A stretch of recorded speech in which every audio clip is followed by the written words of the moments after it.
The Meghalaya government has signed a memorandum of agreement for the 50 megawatt Wa Umyam Stage 1 and 100 megawatt Wa Umyam Stage 2 hydroelectric projects with Neepco.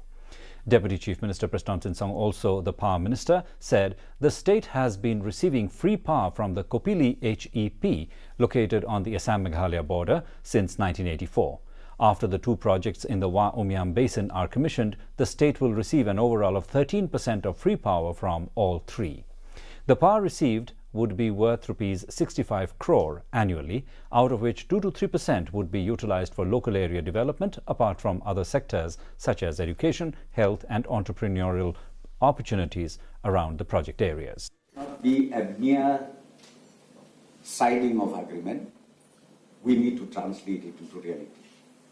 Please, I request on behalf of the state government. And very soon, let me just tell you, few more private investors whom we already entered an agreement, we are going to review it. Need be, if need be, we are going to cancel and scrap that.